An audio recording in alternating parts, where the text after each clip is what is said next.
atandukanye ariko ameza abareye ubu ngubu bishimira nuko Ngange Ndikumana Asuman bafasha akavideo mu myitozo akavuga ati njyewe ndi Ngange I'm back nanjye Ndikumana Asuman.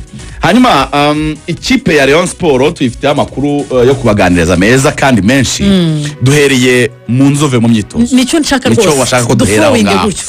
Tuyinjire neza cyane. Ejo abakunzi ba Ruhago abanyamakuru n'abandi bose bari batumiye mu nzove bagezeyo. Ariko imyitozo yo mu nzove ejo itegeko nta kintu cyo kurikodinga nyine gufata ama video n'ibindi zari zabujijwe. Hanyuma imyitozo yo ku munsi w'ejo abakunzi ba Rayon Sport bayikurikiye abakinnyi bose bari present bose bahari. Ibyavugaga ko Abedi atakoze imyitozo Abedi ngiye kukubwira abatari bahari. Abakinnyi bose baguma kwitabira imyitozo bari bahari. Abedi yarakiri i Burundi. Abedi byari bisipoze ko ageze mu Rwanda muri uyu mugoroba waraye. Ariko navuganaga na manager no mukanya ambwira ngo yahageze nibyo kuko je navuganaga nabo masa 3:40 atarahagera ariko yarahageze mu Rwanda. Abedi uyu munsi arakora imyitozo. Undi mukinnyi utaragaragaye ni Gloire yagize ikibazo cy'imvune muri match ya APR n'uyu munsi yari kujya kureba muganga. Tambwe kureba Rutamu akajya kureba uburyo yamufasha muri physio. Tambwe Gloire nabo ntabwo yitabiriye imyitozo. Ku munsi w'ejo rero imyitozo yo mu ngo yagize ngira ngo ni clavicule ikibazo cy'akano cy'urutugu mukuru yambukiranye muteranyirizo nyine harababaza. Tambwe Gloire nawe ntabwo yakoze imyitozo kubera ko afite ikibazo cy'uburwayi. Abedi amakuru meza no uyu munsi ari gukora imyitozo. Undi muntu birumvikana utaragaragaye mu myitozo n'ubundi tugiye guhita tubijyaho ni Sheri watandukanye Sheri watandukanye na Rayon Sport.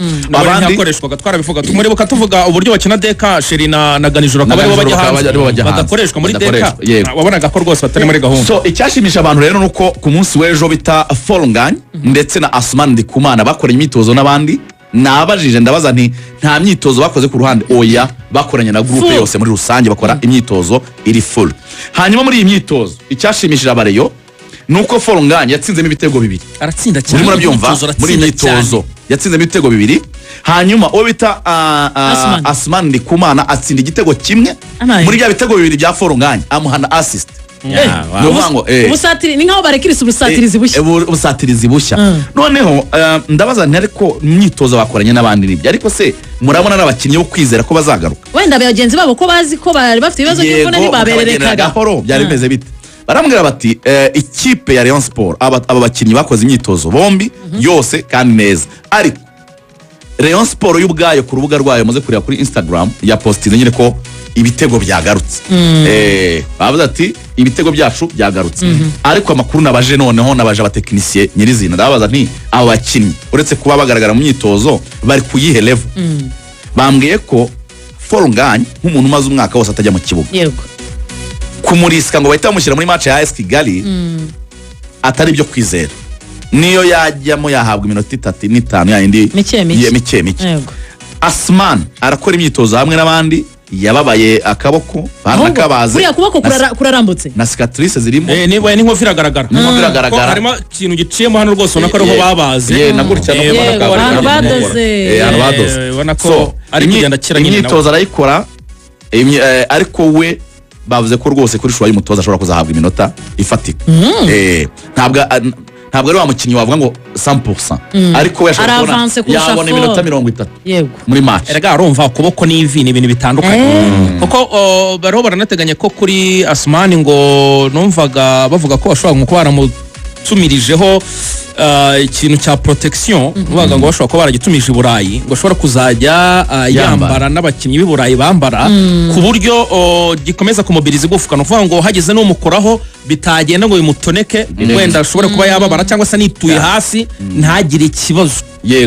Uvuga ngo rero abakinnyi ba Rayon Sport bagarutse abakunzi ba Rayon Sport mubishimire ko rwose bagarutse ariko ntabwo twabizeza ko 100% bazajya mu kibuga. Nko kuri Ngange match ya AS Kigali bashobora kuzagaragara ku rutonde rw'abakinnyi batoranyirwa mu nko kuri Ngange ubundi muganga Claude team physio ya Rayon Sport avugaga ko urebye rwose mu mpera z'ukwezi kwa 11 ubundi neza nka Ngange aracyabura neza ngo agaruke nka bibiri byuzuye ibindi byumweru Byumweru nka bibiri nko mu kwa 12 nibwo cumi na kabiri azaba aguye. rwose mu ntangiriro mu matariki nk'atanu z'ukwa 12 nibwo ngo azaba ari tayari akeba.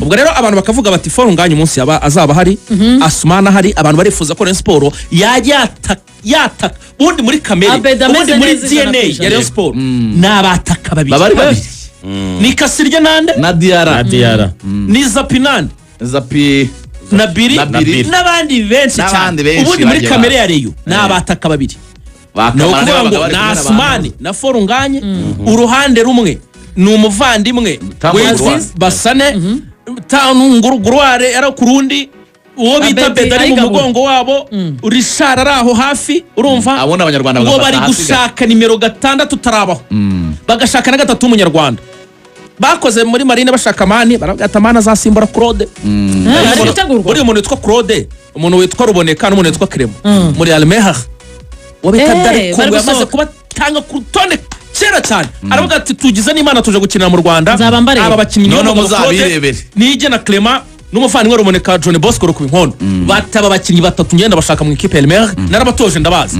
Ubwo rero muri marine bari kuvuga ko mani ashobora kuzaza gusimbura niyo mugabo ariko rero ngo ikeneye 3 rwose uza gusimbura musore mu gihe rero se noneho muri Axel yego Emery na Yusudiyanye kuri kabiri kabangi bakavuga bati nitubona 6 na 3 kuri yataka yizo nkuba kwishamaneno retour bizaba ari biteye ubwoba.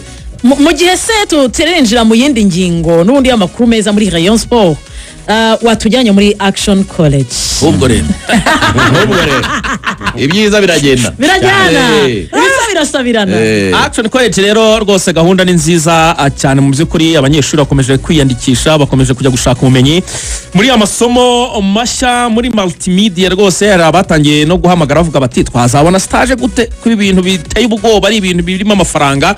Ubwo rero multimedia ni isomo rishya rimeze neza bashaka kwiga gukoresha za kamera mukaba camera operators bashaka kwiga gufata amashusho no kuyatunganya editing ubwo birumvikana namwe murahabwa ikaze kwiga gukora amagraphique n'ibindi mujye kwiga multimedia muri Action College bashaka kwiga gusudira amashansiyeri menshi cyane hano mu Rwanda no mu mujyi wa Kigali by'umwihariko mujye kwiga kugira ngo mubone ibiraka kabisa bya hato na hato byo gusudira hanyuma ubwubatsi cyangwa se construction ndetse na software development aba ni abantu biga ibijyanye n'ikoranabuhanga ba IT byahamenye rwose bakora utuntu twiza cyane amasomo mashya rero muri Action College bari kuyigisha hanyuma ariko za permis abantu bariho baravuga bati rwose biragenda gute ko dushaka gusoza umwaka dufite byibuze provisoire tukareba uburyo umwaka utatwazabona definitive nimugende abarimu n'imodoka nshya kuva kuri kategori A kugeza kuri F cyo bita forklift mugende mwige rwose.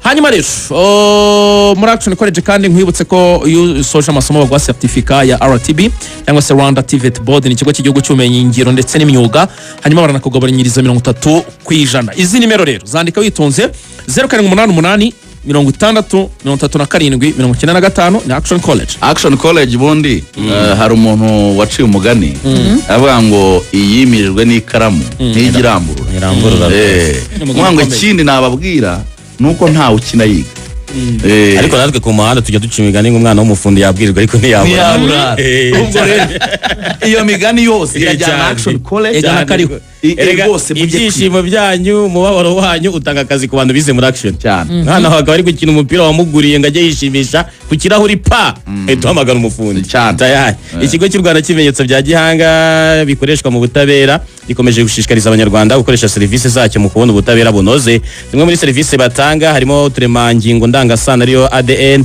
gupima ibinyabutabire n'ibiyobyabwenge gupima uburozi n'ibindi bihumanya byatera urupfu gupima inyandiko zigibwaho impaka gusuzuma umwimerere w'impushya zo gutwara ibinyabiziga bafite impushya